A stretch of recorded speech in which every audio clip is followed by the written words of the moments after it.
Welcome back to my YouTube channel. आज फिर आप लोगों के लिए लेकर कर आई हूँ कुछ मोटिवेशन वीडियो लेकर कर आई हूँ। आज का वीडियो काफ़ी अच्छा वीडियो है, तो प्लीज़ मेरे वीडियो को एंड तक वॉच ज़रूर करें और बिल्कुल भी स्किप ना करें, क्योंकि हमेशा मैं हर किसी महिला की सच्ची आबिती और सच्ची घटना से और उसकी ज़िंदगी से जुड़ी हुई कुछ किस्से या कुछ उनकी जर्नी या उनकी लाइफ स्टाइल या उनका संघर्ष अपने वीडियो के अंदर लेकर कर आती हूँ। और मैं हमेशा अपने इस वीडियो के अंदर इस चैनल पर यही वीडियो लेकर कर आऊँगी, ताकि मेरी जो ये वीडियो है ये भारत की हर महिलाएं इन वीडियो को देखें, सुने और मोटिवेट हो और वो आगे आए हर एक क्षेत्र के अंदर। वैसे तो भारतीय महिला बहुत ही आगे आ चुकी है हर एक क्षेत्र के अंदर, पर अभी भी कुछ ऐसी चीज़ें बाकी हैं, कोई कुछ ऐसी जगह बाकी है। कुछ बोलते हैं ना कि भारत के अंदर अभी 50% महिला ही आगे हर क्षेत्र के अंदर आई है और अभी 50% महिलाएं हैं जो अभी आना बाकी है। तो आज आपको मैं बहुत ही पुरानी प्रथा है। वैसे तो जब मैं आपको इसकी एक जो महिला है उनकी अगर मैं आपको जर्नी सुनाने जाऊंगी तो आपको उससे आइडिया हो जाएगा कि मैं किस प्रथा के बारे में बात करने जा रही हूँ। तो मैं आप लोगों को सबसे बड़ी एक चीज़ महिला की बता देती हूँ, जो सबसे बड़ा रोग होता है। बोलते हैं ना कि इस दुनिया में सबसे बड़ा रोग नारी के लिए, इस दुनिया में सबसे बड़ा रोग नारी के लिए क्या कहेंगे लोग। यस, ये बिल्कुल सही है। हर एक महिला यही सोचती है कि क्या कहेंगे लोग, क्या कहेंगे लोग, और इसी चीज़ के चक्कर में वो पूरा अपना जीवन ऐसे ही व्यतीत कर देती है। कभी किसके दबाव में, कभी किस चीज़ के चक्कर में पूरी अपनी ज़िंदगी यूं ही बिता देती है। तो ये बिल्कुल सच है कि क्या कहेंगे लोग। नारी इस चीज़ को बहुत ज़्यादा सोचती है और कहने और सोचने के चक्कर में जो वो कुछ करना चाहती है ना, वो भी नहीं कर पाती है इस दुनिया के अंदर। तो चलिए मैं आप लोगों को एक ऐसी ही महिला, 7 बहनों की सबसे छोटी बहन की, आपको आज जीवन की उनकी जर्नी, उनका संघर्ष आप लोगों को सुनाने जा रही हूँ। वैसे तो ये हर एक भारतीय महिला की, मैं आधे % भारतीय महिलाओं की ये कहानी होगी और पहले बहुत होती थी, अब इस पे रोक लगा दी गई है। पर ये है कि ये कहीं कहीं तो होती होगी, ये चीज़ें होती होगी। तो चलिए मैं आप लोगों को जिनकी कहानी सुनाने जा रही हूँ ना, वो अजमेर शहर में रहने वाली 7 बहनों की सबसे छोटी 7वीं बहन की कहानी सुनाने जा रही हूँ। तो वीडियो को पूरा ज़रूर देखें। ये सच्ची घटना है, बिल्कुल भी ऐसा नहीं है कि मैं आपको किसी की कहानी सुन के बता रही हूँ, नहीं। क्योंकि अभी तक जो मैं कहानी लेकर कर रही हूँ ना, अभी तक वो सचमुच की किसी की जीवन की शैली की सच्ची कहानी है। तो ये है, मैं आप लोगों के सामने जो लेकर कर आती हूँ ना, वो भारतीय नारी की। मैं चाहती हूँ कि इस वीडियो के माध्यम से मेरी जो ये कहानी है, भारतीय महिलाओं का जो संघर्ष है, ठीक है ना। कुछ औरतें होती है जो मोटिवेट होकर आगे बढ़ जाती है और कुछ महिलाएं होती है जो डीमोटिवेट होकर के वो हमेशा पीछे ही जाती जाती है और कुछ कर नहीं पाती। तो ये मेरा जो चैनल है, जो ये मेरी वीडियो है, ये उन्हीं के ऊपर आधारित है। जब मैंने शुरू में चैनल बनाया था और अपने इनमें वीडियो डाली थी, तो मैंने ये सोचा कि मैं किसी यूट्यूबर की या किसी की जर्नी, किसी के ऐसे करके मैं इनमें वीडियो डालूंगी। पर नहीं, मुझे जब पता खुद में उस चीज़ पर पता चला कि नहीं, मुझे भारतीय महिलाओं की जर्नी, उनके संघर्ष के बारे में वीडियो बनानी चाहिए, ताकि जो ये मेरी वीडियो देखे ना, वो हर एक महिला आगे आए। और जो मैं चीज़ बताती हूँ आप खुद बताइए, कमेंट करके बताइए कि मैं जो चीज़ें अपनी वीडियो में बताती हूँ वो सच है या नहीं है। तो चलिए मैं आप लोगों को एक किसी की लाइफ जर्नी के बारे में बताती हूँ। एक परिवार था जिसके 7 बेटियां थी। 7 बेटियां, कोई मामूली वो नहीं है पहले के ज़माने में। और पहले के ज़माने में बात नहीं करूँगी, किसी किसी के होती है। 7 बेटियां थी, खुद बिल्कुल सगी 7 बेटियां थी उनके। और बहुत टाइम बाद में उनके एक लड़का भी हुआ, बहुत टाइम बाद में हुआ लड़का, शायद लड़का हुआ और छोटी सी उम्र में ही वो ख़त्म हो गया था। तो वो 7 बहनें ही थी, जिसकी सबसे छोटी बहन, जिसकी आज मैं आपको जर्नी और लाइफ का संघर्ष आप लोगों को बताने जा रही हूँ, जो प्रथा के कारण उसका जीवन कैसे बदला। बाल विवाह आपने सुना ही होगा। ये हर भारत का हर एक नागरिक, हर एक महिला, यहाँ तक कि बच्चा भी जानता ही होगा कि बाल विवाह क्या चीज़ होती है। छोटी सी उम्र में किसी की अगर शादी कर दी जाए, छोटी सी उम्र मतलब बहुत छोटी सी उम्र, पहले आप लोगों ने सुना ही होगा कि मतलब बच्चा जन्म लेता ही नहीं, उससे पहले ही कर दी जाती थी कि शादी, और मकलाओ कि भाई तेरे जो भी होगा वो मेरे, मतलब बाल प्रथा ऐसी ही चली आती थी। और अगर छोटे-छोटे बच्चे होते थे तो उनकी छोटी-छोटी उम्र में ही शादी कर दी जाती थी, और फिर जब वो बड़े हो जाते या फिर छोटी-सी उम्र में ही लड़कियों को उनके ससुराल भेज दिया जाता था। तो चलिए ये प्रोसेस बहुत ज़्यादा लंबा हो जाएगा, फिर मैं इसके ऊपर एक नई वीडियो बनाऊँगी। पर आज जो मैं आपको जर्नी बताने जा रही हूँ ना, वो 7 बहनों की बताने जा रही हूँ। तो वीडियो को पूरा ज़रूर देखें, ये सच्ची कहानी है, और जो मेरा वीडियो देख रहे होंगे ना, उनको भी पता है कि जो चीज़ मैं बोल रही हूँ वो बिल्कुल सच्ची बोल रही हूँ। तो सुनिए, जो 7वीं बहन थी, वैसे वो परिवार बहुत ही ज़्यादा गरीब था, क्योंकि एक तो ऊपर से 7 लड़कियाँ, ठीक है? और फिर आर्थिक तंगी, उससे यही होता था कि जब एक बहन की शादी कर दी जाती थी ना, तो ये होता था कि उस बड़ी बहन के साथ छोटी बहन की भी शादी कर दी जाती थी, और उसकी उम्र उम्र को कुछ ही नहीं देखा जाता था। तो जो 7वीं बहन थी ना, वो बहुत छोटी थी। बहुत छोटी का मतलब मैं आपको बता देती हूँ, वो होगी 2 ढाई साल की होगी। इतनी छोटी थी, और उसके मम्मी-पापा ने उसकी शादी कहीं और जगह कर दी। मतलब होता है ना, मकलावा कर देते हैं, और बड़े हो जाते हैं तो बच्चे पहले तो छोटे में ही भेज दिया करते थे। जैसे 12-13 साल की लड़कियाँ हो जाती थी तो उतने में ही उसको ससुराल भेज दिया करते थे। पर इनका परिवार ऐसा था कि इन्होंने अपनी लड़की का विवाह छोटी-सी उम्र में तो कर दिया था, ठीक है ना? मतलब इतना भी वो नहीं था, छोटी-सी उम्र में अपनी बेटी का विवाह कर दिया था, पर लड़की को छोटी-सी उम्र में, वो 2 साल की बच्ची क्या जानेगी कि मेरी शादी हो चुकी है, ठीक है ना? और उस लड़की को पढ़ने की बहुत ज़्यादा इच्छा थी, बहुत ही ज़्यादा। तो उसके मम्मी, जैसे उनकी बड़ी बहनें थी, तो उसकी बड़ी बहनें थी तो कि मैंने आपको बताया कि आर्थिक तंगी से थी, तो जो सबसे बड़ी 2 बहनें थी ना, उन्होंने क्या करा, घर की मतलब पढ़ाई करी, पर इतनी ज़्यादा पढ़ाई नहीं करी, और थोड़ी 10वीं या 12वीं तक ही उन लोगों ने पढ़ाई करी, ठीक है ना? पर वो समझदार थी, वो चीज़ को जानती थी। तो इसी हिसाब से, इनके ही सपोर्ट से उन्होंने सबसे जो छोटी बहन थी उनको उसको पढ़ाया, क्योंकि वो पढ़ना चाहती थी। और माँ-बाप तो इस चीज़ के सपोर्ट में, क्योंकि माँ-बाप पहले इतना कुछ जानते भी नहीं थे कि लड़कियों को पढ़ाया जाए, क्या करा जाए। पर शादी उसकी छोटी-सी उम्र में ही हो गई थी, तो उसने अपनी बड़ी बहन को बोला कि मुझे पढ़ना है, और बड़ी जो बहनें थी वो जानती थी, तो उसने अपनी छोटी बहन को पढ़ाया, ठीक है ना? पढ़ाई उसने 10वीं क्लास करी, 12वीं क्लास करी, 12वीं क्लास के बाद में उसने मतलब 12वीं क्लास के बाद में उन्होंने नर्स की जो ट्रेनिंग होती है ना, वो ली, ठीक है? पर उसको उस टाइम भी मतलब यही था कि हाँ, मेरी उस टाइम उसको पता चल गया था कि भई मेरी शादी कहीं हो चुकी है, जिसको मकलावा बोलते हैं, ठीक है ना? कि मेरा ये हो चुका है, बाद में मेरा मकलावा होगा, ठीक है? और मैं जिसके साथ भी मेरी शादी हुई होगी वो ससुराल चली जाएगी, ठीक है? पर उस लड़की को ये तो नहीं पता था कि मेरी शादी किसके साथ हुई है, क्योंकि उसने बचपन से लेकर के बड़ी होने तक ना कभी अपने ससुराल वालों को देखा, ना ही उसने अपने कभी पति को देखा, ठीक है ना? अब तो बहुत चीज़ें चल चुकी है, ना ही उसने अपने पति को देखा कि मेरा पति कैसा लगता होगा, वो क्या करता होगा, कमाता होगा या नहीं होता होगा, उसने बिल्कुल, और उसने उस चीज़ों पे ध्यान भी नहीं दिया। जब वो नर्स की मतलब ट्रेनिंग करने लगी थी और वो नर्स भी बन गई, तब उसके पापा-मम्मी ने, और जो उसकी जो बड़ी बहन है, क्योंकि उसकी बड़ी बहनों का उसको बहुत ज़्यादा सपोर्ट था, मतलब छोटी बहन को। तो जब वो उसका मकलावा हुआ, बड़ा होकर के मकलावा होता, ठीक है ना? तो उनका जब मकलावा हुआ और जब वो मतलब ससुराल वालों ने भी नहीं बताया कि उसका बेटा बिल्कुल अनपढ़ है, पहली क्लास भी उसने पास नहीं करी है, ठीक है ना? ससुराल वालों ने वो चीज़ बिल्कुल भी नहीं बताई, और वो लड़की शादी कर मतलब मकलावा हो जाता है और वो अपने ससुराल चली जाती है।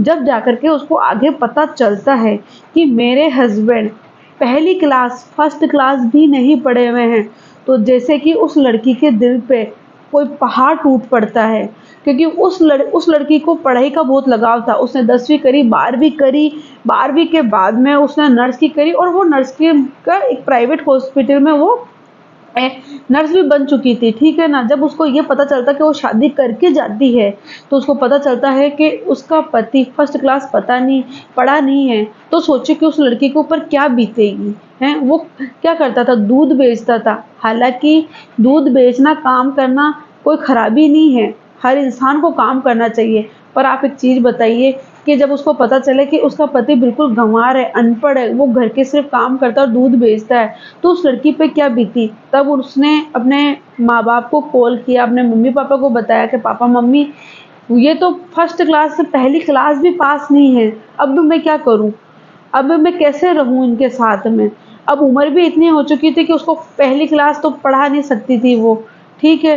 तब मम्मी पापा ने उसको कहा कि तुझे रहना तो इसके साथ ही है। अब वो मन ही मन में बहुत कोसती रही खुद को, बहुत ज़्यादा कोसी कि मैंने यहाँ आने से पहले इसके बारे में क्यों नहीं पता किया कि जिसके साथ मैं जा रही हूँ, जहाँ जा रही हूँ, वो कैसा दिखता है, कैसा क्या है। उसने वो इतनी डिप्रेशन में आ चुकी थी क्योंकि वो अपने परिवार की आर्थिक तंगी बहुत अच्छी तरीके से जानती थी। एक 7 बहनों का बोझ, 7 बहनों का खर्चा उठाना और आर्थिक स्थिति बिल्कुल अच्छी नहीं थी। इस दबाव के कारण वो क्या करती है, उस ससुराल में ही रहती है और वो कई बार ऐसे सोचती है, आत्महत्या करने की सोचती है, खुद को कुछ करने की सोचती है कि वो घर छोड़ के यहाँ से भाग जाए, इस घर में वापस वो आए नहीं, वो किसी की परवाह नहीं करे।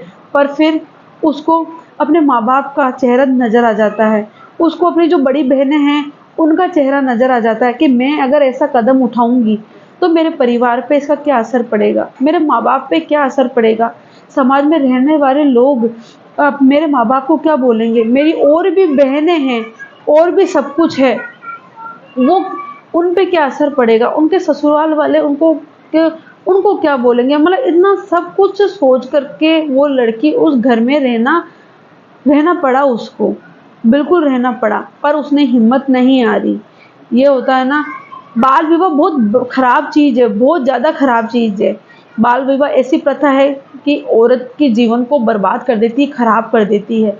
बाल विवाह एक ऐसी चीज़ है, ठीक है ना? अब तो इस ज़माने में बाल विवाह पर काफ़ी प्रतिबंध लगा दिया है, पर चोरी-छुपे भी अगर कोई दूसरी जगह ऐसी चीज़ होती होगी तो अभी तक ध्यान है नहीं, पर होती होगी क्योंकि ये छोटी-छोटी जगह जाकर के कौन देखता है? जैसे कि मैंने बताया कि सीमा हैदर का इंटरव्यू लिया, पर भारतीय में ऐसी कई नारियाँ हैं जिनका जीवन का अगर संघर्ष का इंटरव्यू लेना तो हर एक भारतीय नारी मोटिवेट होगी। ये चीज़ मैंने आप लोगों को बोला, तो वैसे ही वो हार नहीं मानती है और फिर वो अपने हस्बैंड को बोलती है कि आपको पढ़ाई करनी पड़ेगी। थोड़ा बहुत तो पढ़ाई करनी पड़ेगी कि आपको नाम लिखना तो आए, कम से कम आप ये चीज़ तो कर सको। अपने बच्चों को कम से कम कोई नाम पढ़ कर के आप तो बता तो सको। उस लड़की ने हार नहीं मानी और उस लड़की ने अपने पति को घर पे ही पढ़ाना स्टार्ट किया क्योंकि हस्बैंड ने बिल्कुल मना कर दिया था कि मैं कहीं नहीं जाऊँगा, मैं पढ़ने नहीं जाऊँगा और उसका नज़रिया अगर मैं बोलूँ तो शायद उस टाइम सही भी था क्योंकि इतने बड़े उम्र के होने के बाद में वो पढ़ने क्या जाएगा और प्राइवेट वो बिल्कुल नहीं देना चाह रहे थे। फिर उनकी वाइफ जो जिस लड़की की मैं नाम बताने जा रही हूँ, उसने उस लड़की का नाम था निरमा। उस निरमा ने अपने पति को कैसे भी समझाया और उनको आगे बताया कि जब आपके बच्चे पैदा होंगे और जब आपसे कुछ पूछेंगे तो आप कुछ पढ़ के भी नहीं बता पाओगे। अगर मेरी जगह कोई और होती तो कब की यहाँ से भाग जाती या मर जाती या कुछ कर जाती। क्योंकि जब उसको पता चला कि मैं एक नर्स हूँ और मेरे पति वो बिल्कुल पढ़ाई बिल्कुल भी ज़ीरो है, वो नाम पढ़ कर के भी नहीं बता सकते कि ये क्या नाम का। तो सोचिए उस लड़की का ऐसे आदमी के साथ जीवन यापन करना बहुत ही मुश्किल था। और ये है बिल्कुल सच है। अगर आप सोचिए अगर आपके साथ ऐसा कुछ हो, तो आप कैसे यापन करेंगे? इस ज़माने में तो बिल्कुल भी अपना जीवन उसके साथ नहीं गुज़ार सकते। फिर बहुत आनाकानी करने के बाद में बहुत कुछ उसने उस चीज़ के लिए लड़ा, झगड़ा और उसके हस्बैंड उस टाइम फिर राज़ी हुए कि ठीक है और उसने अपने हस्बैंड को घर रह के ही पढ़ाया और खुद ही लिखाया। थोड़ी देर बाद में जब उसका हस्बैंड इस चीज़ को जानने लगा, तो उसने 5वीं क्लास होती है, उसका एग्ज़ाम दिया, 10वीं क्लास का प्राइवेट एग्ज़ाम दिया और फिर 12th क्लास का उसने एग्ज़ाम दिया। तो उसने हौसला नहीं हारा। पर एक चीज़ बताइए, उसने तो हौसला नहीं हारा, उसने तो अपने हस्बैंड को समझाया, कुछ संघर्ष भी करना। अगर मैं आपको उसकी संघर्ष की जर्नी अगर पूरे एक-एक चीज़ बताऊँगी ना, तो ये वीडियो काफ़ी लंबी हो जाएगी। पर मैं आपको बिल्कुल एक शॉर्ट के अंदर बता रही हूँ। तो बाल प्रथा एक ऐसी चीज़ है कि ये चीज़ नारी को ही सहन करनी पड़ती है। छोटे से ही बचपन में शादी कर दी जाती है उसकी, ठीक है? और कई तो माँ-बाप ऐसे होते हैं कि लड़की बड़ी होने के बाद में भेजते हैं कि नहीं हमारी लड़की बड़ी हो जाएगी, 18 साल के बाद में भेजते हैं क्योंकि अब जो माँ-बाप है वो इस चीज़ को जानने लग गए हैं, तो वो 18 साल के बाद में ही भेजते हैं या कुछ पढ़ा-लिखा करके ही अपनी बेटी को भेज देते हैं। पर कई जगह, कई समाज, कई राज्य, कई गाँवों में, कहीं विलेजों में, कहीं शहरों में शायद अभी भी ऐसा होता होगा कि लड़की को कम उम्र में ही ससुराल भेज दिया जाता है, ठीक है? और वहाँ पे क्या होता है, वो बहुत ही कम उम्र में माँ बन जाती है, उसको कई रोग लग जाते हैं, उसका जीवन सिर्फ़ अपने पूरे बच्चे को पालने में ही चला जाता है, उसके अंदर ही निकल जाता है और वो कुछ कर भी नहीं पाती है और उसको कई रोग, अगर रोग लग जाते हैं, तो वो अपने रोग पे भी ध्यान नहीं देती है और उसमें उसकी ज़िंदगी बिल्कुल ख़त्म हो जाती है। बिल्कुल, क्योंकि छोटी-सी उम्र में अगर औरत माँ बन जाती है और पहले ये होता ही था, ये जो मेरी वीडियो देखते हैं ये जान ही रहे होंगे, पहले ये चीज़ होती थी। छोटी-सी उम्र में ही शादी कर दी जाती थी, 18 साल की लड़की को भी ससुराल भेज दिया जाता था, जो तक कि ये नहीं जानती होगी, बहुत ही कम उम्र में 10-11 साल या 8-9 साल की लड़की को ही ससुराल भेज दिया जाता था, जो लड़की यही नहीं जानती थी कि रोटी कैसे सेकी जाती है, रोटी गोल कैसे बनाई जाती है और कपड़े कैसे धोए जाते हैं या बर्तन कैसे धोए जाते होंगे। अगर वही छोटी-सी उम्र में अगर ससुराल चली जाए और उस उम्र में अगर उसको बच्चा लग जाए, तो उसको कई सारी बीमारियों का सामना करना पड़ता है और छोटी-सी कई ऐसी औरतें भी होती हैं जो डिलीवरी के टाइम ख़त्म हो जाती है। छोटी-सी उम्र में अगर डिलीवरी हो जाती है, तो कई औरतों की इसमें मृत्यु भी हो जाती है। ये आप जाकर के देखोगे ना, तो आपको हमारे इस देश के अंदर ऐसी कई जगह ऐसी चीज़ें मिल जाएगी। हालाँकि सरकार ने इन चीज़ों को ऊपर बाल विवाह प्रथा पर रोक लगा दी है और कई ऐसी संस्था बना दी है, पर कहीं पे भी तो ये ऐसी चीज़ें अभी भी होती होगी। ये जो मैंने आपको बात बताई है ना, ये थोड़ी काफ़ी टाइम पुरानी बताई है, क्योंकि जो मेरी मेरी ही फ्रेंड समझ लीजिए, ये जो निरमा है, इन्होंने मुझे खुद कॉल करके खुद बोला कि आप मेरी जर्नी, मेरी जो है, जो मैंने जो संघर्ष किया है, वो आप आपके वीडियो के माध्यम से हर एक भारतीय महिला के पास पहुँचाएँ। क्योंकि बाल प्रथा एक ऐसी है जो हर भारत का नागरिक, हर एक भारत की महिला जानती होगी, पर उससे औरत को कितना जूझना पड़ता होगा। औरत ही हमेशा अपने परिवार, समाज के विचार, समाज के डर से, इससे डर के वो अपनी ज़िंदगी के साथ समझौता कर लेती है और वो चीज़ों को एक्सेप्ट कर लेती है और उसी चीज़ों के साथ वो जीने लगती है, पर ऐसा नहीं करना है। औरत को, महिला को मोटिवेट होना है, मतलब आगे बढ़ने के लिए मोटिवेट होना, उन चीज़ों से लड़ना सीखना चाहिए और संघर्ष करके आगे बढ़ना चाहिए। आजकल की महिलाएँ तो बहुत कुछ, मतलब हर क्षेत्र में आगे बढ़ चुकी है, पर अभी भी कुछ ऐसी महिलाएँ हैं, जो अभी भी पीछे ही है और वो आगे आने से डरती है कि समाज क्या कहेगा? लोग क्या कहेंगे? ये के भारत देश में ये सबसे बड़ा रोग है महिला के लिए, कि लोग क्या कहेंगे? ये सबसे बड़ा रोग है। समाज क्या कहेंगे? ये सबसे बड़ा रोग है। रिश्तेदार क्या कहेंगे? ये सबसे बड़ा रोग है। परिवार में परेशानियाँ बढ़ जाएगी, ये सबसे बड़ा रोग है। माँ-बाप को क्या चीज़ फेस करनी पड़ेगी, ये सबसे बड़ा रोग है। ये भारतीय महिला के ऊपर रोग है ये। तो ये भारतीय महिला का सबसे बड़ा रोग है। तो मेरी बहनों, इस रोग से बाहर निकलो, वरना ये रोग इतना फैल जाएगा कि एक दिन आपको इस दुनिया से ही जाना नहीं पड़ जाए, या आप में ही ऐसा कुछ रोग नहीं लग जाए कि आपको अपनी दुनिया ही खत्म करनी पड़े। तो बाल प्रथा, मैंने सिर्फ एक आपको छोटा सा ये उदाहरण दिया है, पर ये भी कहीं ऐसी जगह ये चीज़ें होती होगी, क्योंकि इस पे काफ़ी रोक तो लगा दिया है, पर कहीं ये अभी भी होती है और होती है। ये चीज़ मैंने खुद ने देखी है, होती है कि अगर बड़ी बहन की शादी कर दी जाए, तो छोटी बहन की भी शादी उसके साथ ही कर दी जाएगी। उसका ये नहीं देखा जाएगा कि वो कौन-सी क्लास में पढ़ रही है, कौन-सी क्लास में नहीं पढ़ रही है। अभी भी ये चीज़ें गाँव में होती है, विलेज में होती है कि छोटी बड़ी बहन की अगर शादी कर दी जाए, तो माँ-बाप ये सोचे कि साथ के साथ बड़ी छोटी बहन की भी शादी कर दी जाए बड़ी बहन के साथ में।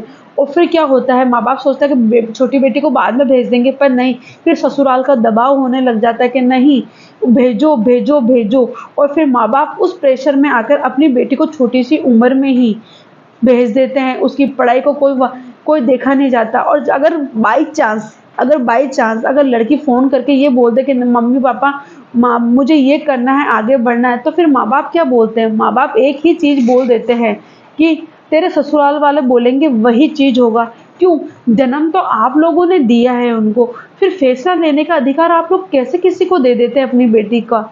ये चीज़ बताइए। जब बेटी अगर किसी दबाव में आकर किसी परेशानी के चलते अगर अपना जीवन ही ख़त्म कर लेती है, तो फिर बताइए, फिर वो माँ-बाप ये चीज़ क्यों नहीं सोचते हैं कि नहीं, कि तेरे ससुराल वाले बोलेंगे वही होगा? क्यों होगा? क्या उसका जीवन नहीं है जीने के लिए? क्या वो अपने जीवन के फैसले नहीं ले सकती है भारतीय महिला? हैं? क्या उनके माँ-बाप उनके सपोर्ट में नहीं खड़े हो सकते? अगर चाहे तो माँ बाप अगर सपोर्ट कर दे अपनी अगर बेटी को, तो कोई भारतीय बेटी, कोई भारतीय महिला कभी खुदकुशी नहीं करेगी, कभी किसी का शिकार नहीं होगी, कभी किसी किसी का किसी के विचारों से उस शिकार नहीं होगी और किसी के अत्याचारों का वो शिकार नहीं होंगी। तो बस मैं अब इस वीडियो के माध्यम से यही बताना चाह रही थी, उस लड़की ने तो, निर्मा ने तो अब आगे हौसला करके, आगे संघर्ष करके इस चीज़ से समझौता किया और वो आगे बढ़ी, क्योंकि उसने नर्स का बिल्कुल भी काम नहीं छोड़ा। उसके ऊपर बहुत डिप्रेशन था, ससुराल वालों का सब था, पर उसने बिल्कुल भी वो चीज़ नहीं छोड़ी और उस चीज़ से संघर्ष किया, लड़ाई करी और आज वो अच्छा खासा एक प्राइवेट हॉस्पिटल में अच्छी खासी नर्स की नौकरी करती है और उसके हस्बैंड भी अब उसको सपोर्ट करते हैं। मैं ये नहीं मानती हूँ कि भारत का हर एक आदमी अपनी औरत को सपोर्ट नहीं करता होगा, पर वहाँ आधे से ज़्यादा होंगे ऐसे जो अपनी औरतों को बिल्कुल सपोर्ट नहीं करते हैं और वो अपना ही मतलब एक वो चलाते हैं। तो मैं चाहती हूँ कि भारत की हर एक महिला इस चीज़ से आगे बढ़े। ख़ास तौर पे उन माँ बापों से मेरी गुजारिश है कि प्लीज़ आप अपनी बेटी को सपोर्ट करें। अपनी छोटी सी उम्र में अपनी बेटी की शादी बिल्कुल भी ना करें। उसे पढ़ाएँ, उसे लिखाएँ और आगे जाके उसको इतना सक्षम बनाएँ कि कभी उसको किसी के अत्याचार नहीं सहना पड़े और किसी का अत्याचार का उसको शिकार नहीं बनना पड़े। क्योंकि अगर भारतीय महिला खुद अगर सक्षम होगी ना, खुद अगर सक्षम, तो वो खुद के फैसले खुद ले पाएगी। क्या सही है, क्या गलत है, वो किसी के अत्याचार में अपनी पूरी ज़िंदगी को व्यर्थ नहीं कर देगी। तो बस मेरी उन माँ-बापों से यही गुज़ारिश है कि बेटियों को सपोर्ट करो, बेटियों को आगे बढ़ाने का सपोर्ट करो, तभी हर भारत की महिलाएँ आगे बढ़ेगी और कभी वो खुदकुशी करने के ऊपर कभी उन पे ये प्रेशर नहीं बनेगा। तो बस मेरी यही गुज़ारिश थी। आपको मेरी वीडियो कैसी लगी है, तो प्लीज़ मुझे कमेंट करके ज़रूर बताएँ। जो भी मेरी ये वीडियो देख रहे हैं ना, ये कमेंट करें और मैंने कितना सच बोला है, ये भी मुझे कमेंट में बताएँ। और अगर आपको मेरी वीडियो अच्छी लगती है, तो भी मेरी कमेंट करके ज़रूर बताएँ और मेरे इस वीडियो को लाइक, सब्सक्राइब, शेयर करें। सब्सक्राइब करने के लिए मैं इसलिए बोल रही हूँ, क्योंकि मेरी हर एक ये वीडियो भारत का हर एक नागरिक, हर एक महिला मेरे इस वीडियो को देखे और ये आगे से आगे शेयर करें, ताकि हर एक भारतीय महिला आगे आए और कुछ करने का हौसला वो रखे आगे बढ़ने का। तो चलिए फिर मैं आप लोगों के लिए लेकर कर आती हूँ नेक्स्ट वीडियो, किसी की जीवन की सच्ची घटना लेके। अगर आपको भी, जो भी मेरी ये वीडियो देख रही हैं, अगर कोई भारतीय महिला है जो अपनी ज़िंदगी का संघर्ष अगर मेरे साथ शेयर करना चाहती है, तो वो मुझे कमेंट बॉक्स में ज़रूर बताएँ और अपने जीवन का संघर्ष मुझे बताएँ, ताकि मैं वीडियो बना करके, वीडियो के माध्यम से हर एक भारतवासियों के बीच में वीडियो के माध्यम से ये बात रखूँ और इस चीज़ को मैं बताऊँ। तो चलिए फिर मैं मिलती हूँ आप लोगों से नेक्स्ट वीडियो में। जब तक के लिए नमस्ते, जय हिंद।